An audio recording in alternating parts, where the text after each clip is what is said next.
क्या होगा अगर इंसान की बुनियादी भावनाओं को जैसे अकेलेपन का डर हो गया या परिवार की जरूरत, इन सब को बस एक इंजीनियरिंग फ्लॉ मान लिया जाए? मतलब एक तकनीकी खामी? हाँ बिल्कुल, एक ऐसी खामी जिसे मान लीजिए किसी स्प्रेडशीट, कुछ सख्त नियमों और शायद एक मजबूत प्लान से, हाँ, और एक सोलर प्लांट के जरिए हमेशा के लिए फिक्स किया जा सकता है। अरे वाह, सोलर प्लांट, ये तो सच में बहुत विशिष्ट है ना? आज की इस गहरी चर्चा में हम बिल्कुल यही समझने की कोशिश करेंगे। हमारे सामने आज एक बेहद दिलचस्प सोलो लाइफ मास्टर प्लान है। बिल्कुल, और ये प्लान काफी गहराई में जाता है। एकदम। ये लखनऊ में रहने वाले आशीष नाम के एक 40 वर्षीय व्यक्ति का पूरा रोड मैप है। उसने तय किया है कि वो बिना शादी के रहेगा और महिलाओं से जुड़े किसी भी कानूनी या भावनात्मक उलझन से पूरी तरह दूर रहेगा। मतलब एक पूरी तरह से सिस्टम आधारित जीवन। सही कहा, सिर्फ एक सिस्टम के भरोसे अपना जीवन चलाएगा। हमारा मिशन ये समझना है कि क्या समाज के बनाए गए जो डिफॉल्ट रास्ते होते हैं ना, उनके बिना केवल नियमों, गणित और अनुशासन के सहारे एक सुरक्षित जीवन सच में जिया जा सकता है। देखिए, यहाँ जो सबसे दिलचस्प बात है वो ये है कि अकेले रहना इंसानी फितरत के लिए बिल्कुल भी प्राकृतिक नहीं है। सही बात है। विकासवाद के नजरिए से देखें तो इंसान हमेशा समूहों और परिवारों में सरवाइव करता आया है। तो जब कोई व्यक्ति पूरी तरह से अकेले रहने का फैसला करता है तो वो असल में एक आर्टिफिशियल सिस्टम का निर्माण कर रहा होता है, एक कृत्रिम प्रणाली। हाँ बिल्कुल। अगर इंसान को प्राकृतिक प्रवाह के खिलाफ जाना है तो उसे एक ऐसा आर्किटेक्चर बनाना पड़ता है जो हर झटके को सह सके। ये कोई हवाई मोटिवेशन नहीं है। मतलब ये सिर्फ जोश की बातें नहीं है? नहीं, बिल्कुल नहीं। ये सर्वाइवल का एक बहुत ही व्यावहारिक गणित है। एकदम सटीक बात कही आपने। और इस प्लान का मूल मंत्र बड़ा ही सीधा है, मुझे किसी पर निर्भर नहीं रहना है, मेरा सिस्टम मुझे सपोर्ट करेगा। और ये सोचना बहुत हिम्मत का काम है ना? अगर कोई इंसान परिवार को अपने जीवन के समीकरण से पूरी तरह हटा देता है तो उसे उस खाली जगह को किसी बुलेट प्रूफ चीज से भरना पड़ता है। सही कहा। इस मास्टर प्लान में अकेलेपन, भावनात्मक जरूरतों और बुढ़ापे की चुनौतियों से निपटने के लिए 6 मजबूत स्तंभ बनाए गए हैं। जैसे वित्तीय सुरक्षा के लिए 10 से 20 लाख रुपए का एक ठोस इमरजेंसी फंड अनिवार्य बताया गया है। 10 से 20 लाख। हाँ, और इतनी बड़ी रकम को सिर्फ बचत तो नहीं कहा जा सकता। बिल्कुल नहीं, मैं तो कहूंगी कि ये सिर्फ बचत नहीं है बल्कि ये एक रिप्लेसमेंट है। रिप्लेसमेंट? थोड़ा समझाइए इसे। देखिए, जब इंसान एक पारंपरिक पारिवारिक ढांचे में रहता है तो अगर किसी एक की नौकरी चली जाए तो पार्टनर की इनकम एक ढाल बन जाती है। हाँ, एक बैकअप रहता है। एकदम। कोई बीमार पड़े तो परिवार के लोग पैसा इकट्ठा कर लेते हैं, लेकिन जब कोई इंसान उस नेटवर्क से खुद को पूरी तरह काट लेता है तब तो वो बिल्कुल अकेला है। हाँ, तो ऐसे में कैश यानी नकद पैसा ही उसका एकमात्र सहारा बचता है। वो 20 लाख रुपए असल में एक पार्टनर की इनकम या भाई के दिए गए उधार और माता पिता के सपोर्ट का एक आर्थिक विकल्प है। अरे बाप रे, ये बात एकदम सटीक बैठती है। मतलब इंसानों की जगह पैसे ने ले ली। बिल्कुल, गणित यही कहता है। और ये लॉजिक स्वास्थ्य वाले नियम पर भी लागू होता है। प्लान में रोज 30 से 45 मिनट का व्यायाम करना अनिवार्य है। हाँ, फिटनेस बहुत जरूरी है सिस्टम में। और ये कोई फिटनेस मैगजीन वाला गोल नहीं है कि अच्छी बॉडी बनानी है। एक अकेले रहने वाले इंसान के लिए कोई भी मेडिकल इमरजेंसी पूरे सिस्टम को क्रैश कर सकती है। बिल्कुल, क्योंकि देखभाल करने वाला कोई नहीं है। सही बात है। अगर वो बाथरूम में फिसलकर गिर जाए तो एम्बुलेंस बुलाने वाला कोई नहीं है। इसलिए शारीरिक रूप से मजबूत रहना कोई शौक नहीं बल्कि एक सख्त जरूरत है। मैं आपकी इस बात से पूरी तरह सहमत हूँ। सर्वाइवल के लिए ये बहुत जरूरी है। इसके साथ ही एक मजबूत सपोर्ट सिस्टम बनाने पर भी बहुत जोर दिया गया है इस प्लान में। परिवार के अभाव में दोस्त काम आते हैं ना? हाँ, परिवार के अभाव में 2-3 बेहद पक्के दोस्त, एक भरोसेमंद वकील और एक डॉक्टर का होना उस सिस्टम का एक बहुत अहम हिस्सा है। वकील और डॉक्टर, काफी व्यवहारिक सोच है। बहुत ज्यादा। और कानूनी सुरक्षा की परतें तो बहुत गहरी हैं, जैसे वसीयत पहले से तैयार रखना, हर बैंक खाते में नॉमिनी का नाम स्पष्ट होना, ताकि बाद में कोई विवाद ना हो। एकदम सही। और सबसे बड़ी बात, किसी से भी बिना सबूत के वादे ना करना। लेकिन इन सब के बीच मुझे एक बहुत बड़ी खामी नजर आती है। अच्छा, वो क्या? देखिए, क्या ये वाकई मुमकिन है कि इंसान अपनी बुनियादी भावनात्मक जरूरतों का स्विच पूरी तरह से बंद कर दे? ये एक बहुत ही जायज सवाल है। मतलब ये कुछ ऐसा है जैसे कोई कार बिना शॉक एब्जॉर्बर के चल रही हो। शॉक एब्जॉर्बर ये उपमा अच्छी है। हाँ, क्योंकि जब तक जिंदगी की सड़क एकदम सपाट है तब तक सब ठीक लगेगा, लेकिन जैसे ही कोई गड्ढा आएगा, कोई अचानक परेशानी या दुख, बिल्कुल, कोई अचानक हुआ दुख या कोई बीमारी, तो वो बिना शॉक एब्जॉर्बर वाली कार पूरी तरह से हिल जाएगी और हो सकता है उसका चेसिस ही टूट जाए। भावनाओं को पूरी तरह से नकार देना क्या इस सिस्टम का सबसे बड़ा जोखिम नहीं है? देखिए, उस गड्ढे से बचने के लिए ही इस प्लान में लचीलेपन की व्यवस्था की गई है। इस मास्टर प्लान में एक बहुत ही स्पष्ट रियलिटी चेक भी मौजूद है। अच्छा, तो उन्हें इस जोखिम का अंदाजा है? बिल्कुल है। ये प्लान मानता है कि 40 की उम्र तक भले ही कोई इंसान खुद को बहुत मजबूत और आत्मनिर्भर समझे, लेकिन 50 की उम्र के बाद अकेलापन बहुत भयानक रूप ले सकता है। एक खालीपन आ सकता है। हाँ, एक ऐसा खालीपन जो दिमाग को सुन्न कर दे। इसीलिए भावनाओं को पूरी तरह से मारना इसका लक्ष्य नहीं है, बल्कि भावनाओं को डाइवर्ट करना है। भावनाओं को डाइवर्ट करना मतलब जो ऊर्जा रिश्तों में जाती उसे किसी और दिशा में मोड़ देना। ठीक यही रणनीति है। भावनात्मक जरूरतों को काम, गहरे पैशन और आध्यात्मिकता की तरफ मोड़ने की बात कही गई है। काफी दिलचस्प तरीका है।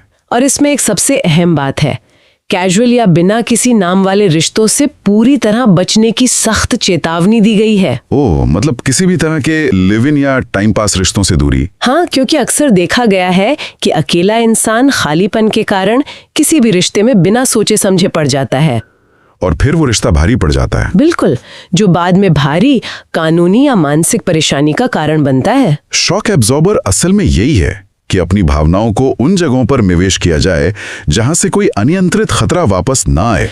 लेकिन देखिए, यहीं पर ये पूरी रणनीति मुझे पूरी तरह से चौंका देती है। क्यों, ऐसा क्या है? मतलब एक तरफ ये इंसान कानूनी जोखमों और भावनात्मक उलझनों से बचने के लिए एक अभेद्य किला बना रहा है, और दूसरी तरफ उसी किले के अंदर वो एक बच्चे को ले आता है। हाँ, ये एक बहुत बड़ा ट्विस्ट है इस कहानी में, है ना? आशीष ने एक बेटे को गोद लिया है। वो अब सिर्फ एक सिंगल मैन नहीं है, बल्कि एक सिंगल फादर है। बिल्कुल, और ये चीज पूरे प्लान का स्वरूप ही बदल देती है। वही तो, पूरी तरह से अकेले रहने के एक परफेक्ट समीकरण में एक इंसान को क्यों शामिल किया जाए? हाँ। ये तो जोखिम को बढ़ाना हुआ। देखिए, अगर हम इस फैसले को बड़े परिदृश्य में रखकर देखें तो समझ आता है कि पहचान बदल रही है।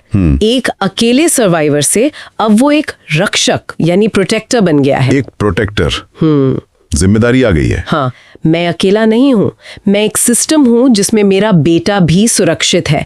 ये सोच उस किले को और मजबूत करती है।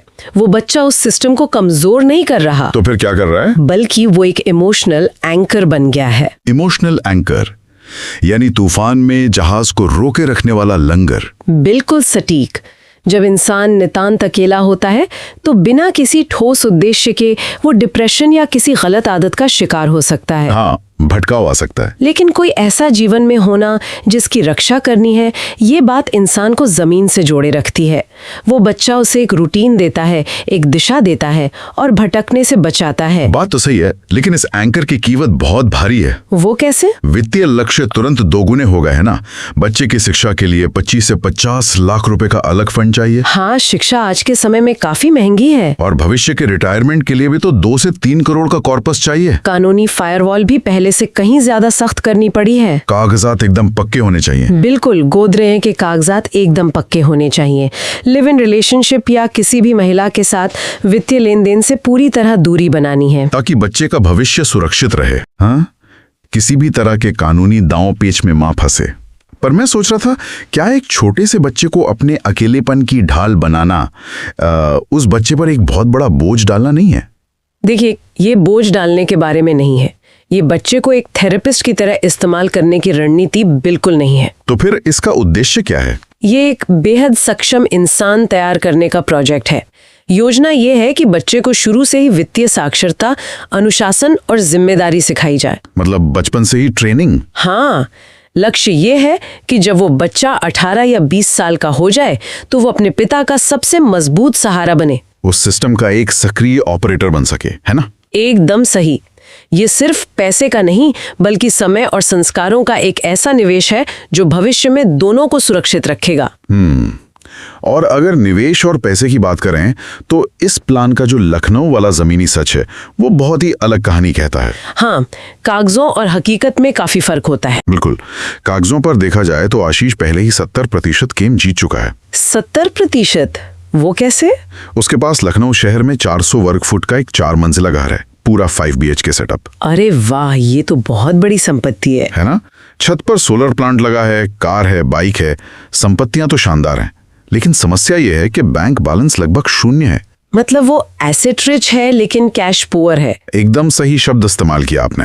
एक पिता और बच्चे का यह सिस्टम तब तक काम नहीं कर सकता जब तक हर महीने हाथ में नकद पैसा ना आए। बिल्कुल, संपत्तियों का होना और उनसे नकद प्रवाह यानी कैश फ्लो आना, दोनों एकदम अलग दुनिया है। बहुत से लोग यहीं मात खा जाते हैं। हाँ, अक्सर लोग यहीं आकर फंस जाते हैं।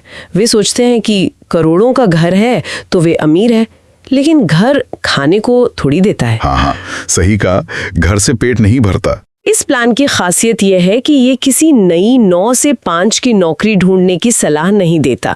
इसके बजाय ये मौजूद संपत्तियों को ही एक रेवेन्यू जनरेटिंग मशीन में बदलने पर काम करता है। और इसमें छत पर लगा वो सोलर प्लांट किसी वीडियो गेम के चीट कोड की तरह काम कर रहा है। Cheat code? वो कैसे? देखिए, किसी भी घर को कमर्शियल तरीके से इस्तेमाल करने में बिजली का बिल सबसे बड़ा खर्च होता है। हाँ, बिजली का बिल तो बहुत आता है। और यहाँ वो खर्च लगभग 0 है। प्लान बहुत सीधा है, घर के 3 कमरों को पेइंग गेस्ट या पीजी में बदलना। एक कमरे में 2 बेड, कुल 6 लोग। हाँ, और 3000 से 4000 रुपए प्रति बेड के हिसाब से महीने का लगभग 21,000 रुपए का तय कैश फ्लो। गणित तो एकदम साफ और शानदार है। गणित साफ है, लेकिन जो भी इंसान रियल एस्टेट या किराए के काम से जुड़ा है वो जानता है कि किराएदार कभी भी भरोसेमंद नहीं होते। ये तो सबसे बड़ी सिरदर्दी है। वही ना, कभी कमरे खाली रहेंगे, कभी पैसे डूबेंगे, तो ये इनकम सुरक्षित कैसे हो सकती है? देखिए, इस रणनीति की असली गहराई सिर्फ पीजी खोलने में नहीं है, बल्कि उन नियमों में है जिनके जरिए इसे चलाया जाएगा। मतलब नियमों का बहुत बड़ा रोल है। बिल्कुल, स्थिर इनकम तभी आती है जब इस आवासीय संपत्ति को सख्त कॉर्पोरेट नियमों के साथ चलाया जाए। OLX और फेसबुक ग्रुप्स के जरिए बिना किसी ब्रोकर के किराएदारों को ढूंढने का एक पूरा ब्लूप्रिंट तैयार किया गया है। अरे वाह, मतलब ब्रोकर का कमीशन भी बच गया। हाँ, और सबसे जरूरी बात है नियम। 1 महीने का एडवांस किराया, सख्त ID प्रूफ और हर महीने एक तय तारीख पर भुगतान। मतलब कोई रियायत नहीं? बिल्कुल कोई रियायत नहीं। अक्सर सिंगल मकान मालिक अकेलेपन के कारण किराएदारों से दोस्ती कर लेते हैं। हाँ, बातचीत करने के लिए कोई चाहिए होता है। और फिर वे उनके छद्म अभिभावक बन जाते हैं और यहीं से भावनाएं बिजनेस में आ जाती हैं और पैसा डूबने लगता है। अच्छा, तो भावनाओं को दरवाजे के बाहर रखना है। इस प्लान में भावनाएं पूरी तरह से वर्जित है। किराएदार से केवल एक व्यावसायिक लेन देन का रिश्ता होना चाहिए। मतलब विशुद्ध बिजनेस। हाँ, क्योंकि स्थिरता केवल तब आती है जब नियमों को भावनाओं से ऊपर रखा जाए। ये एक बहुत ही क्रूर लेकिन प्रभावी तरीका है। खैर, घर और पैसे का इंतजाम तो हो गया, लेकिन इस पूरे मास्टर प्लान में एक बहुत बड़ी मनोवैज्ञानिक बाधा का भी जिक्र है, जिसे वे एक्शन ब्लॉक कहते हैं। Action block? ये बहुत आम समस्या है अकेले रहने वालों में। हाँ, एक ऐसी स्थिति जहां अकेलापन इतना हावी हो जाता है कि इंसान का दिमाग सुन्न पड़ जाता है। योजनाएं तो बहुत शानदार हैं, लेकिन सुबह बिस्तर से उठकर उन्हें लागू करने की हिम्मत ही नहीं होती। सही बात है, अकेलापन इंसान को अंदर से खाली कर देता है और ये एक्शन ब्लॉक उसी खालीपन का नतीजा है। इंसान बस सोचता ही रह जाता है। बिल्कुल, इंसान सोचता रहता है कि जब उसे प्रेरणा मिलेगी, जब उसका मूड ठीक होगा, तब वो काम शुरू करेगा। लेकिन इस सोलो लाइफ सिस्टम का सबसे कड़ा नियम है, पहले एक्शन बाद में मोटिवेशन। ये नियम मुझे सच में बहुत प्रभावशाली लगा, है ना? सुबह 7 बजे उठना अनिवार्य है और मन हो या ना हो, जबरदस्ती 2 घंटे काम करना ही होगा। इंसान चाहे कितना भी बुरा महसूस कर रहा हो, मशीन की तरह काम करना है। क्योंकि मूड के भरोसे बैठने का मतलब है सिस्टम का फेल होना। अनुशासन ही उस कृत्रिम प्रणाली का इंजन है। बिल्कुल, और इसी एक्शन को दिशा देने के लिए एक बहुत ही अनोखे टूल का इस्तेमाल किया गया है इस प्लान में। यूट्यूब। हाँ, मैंने पढ़ा इसके बारे में। अपनी कहानी जैसे गोद लेने का सफर, सिंगल फादर का संघर्ष, कानूनी जागरूकता, इस पूरी यात्रा को वीडियो के रूप में दुनिया के सामने रखना। हाँ, मैंने इसके लिए तैयार की गई 10 वायरल शॉर्ट्स की स्क्रिप्ट्स देखी। वो लाइनें बहुत ही गहरी हैं। जैसे एक लाइन थी, मुझे किसी की जरूरत नहीं, पर मेरे बच्चे को मेरी जरूरत है। या फिर जिंदगी तब बनती है जब तुम खुद मजबूत बनते हो। काफी असरदार लाइनें हैं। लेकिन इसे देखकर एक सवाल उठता है, क्या YouTube यहाँ सिर्फ एक डिजिटल डायरी है? मुझे ऐसा लगता है कि ये कुछ और ही है। आपको क्या लगता है?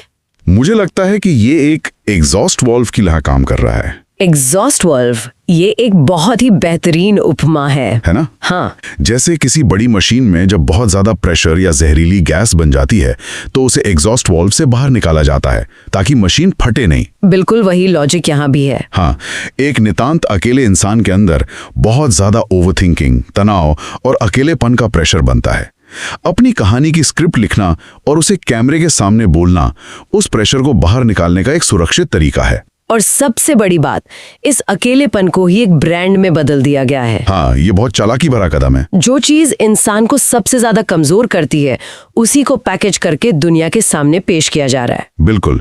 जब इंसान अपने अकेलेपन की कहानी दुनिया को सुनाता है तो वो लाखों लोगों से जुड़ जाता है, एक वर्चुअल परिवार मिल जाता है। हाँ, YouTube उसे एक कम्युनिटी देता है, सामाजिक मान्यता देता है, लेकिन साथ ही एक सुरक्षित शारीरिक दूरी भी बनाए रखता है। मतलब कोई पास नहीं आ सकता, लेकिन साथ सब हैं। सही कहा।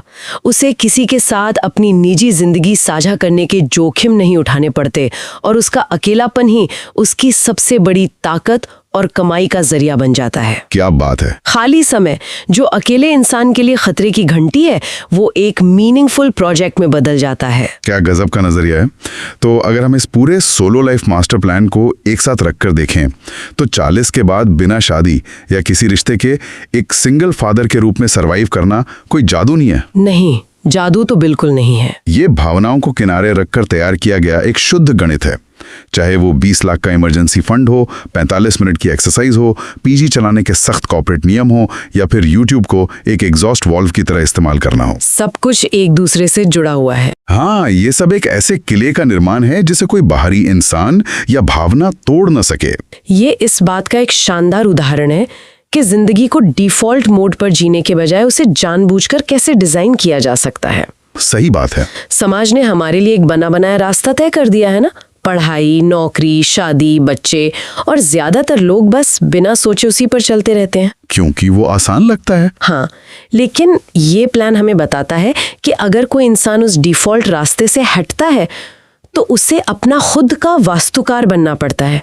उसे हर ईंट, हर नियम खुद तय करना पड़ता है। बहुत खूब कहा आपने। इस प्लान की एक लाइन मुझे बहुत याद आती है, अस्थाई भावनाएं स्थायी समस्या बन सकती हैं।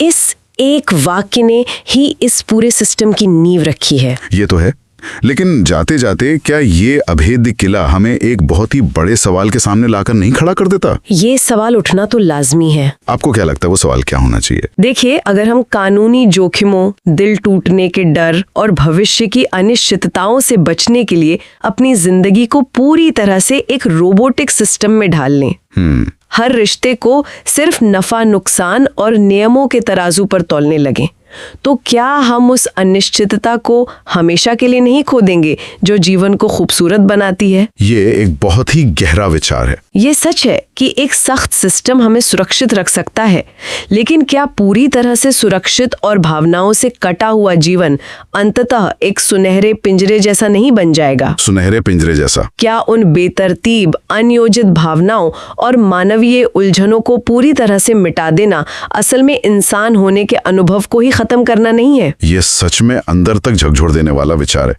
हमने शुरुआत में कहा था कि भावनाओं को एक इंजीनियरिंग फ्लॉ मानकर फिक्स किया जा सकता है।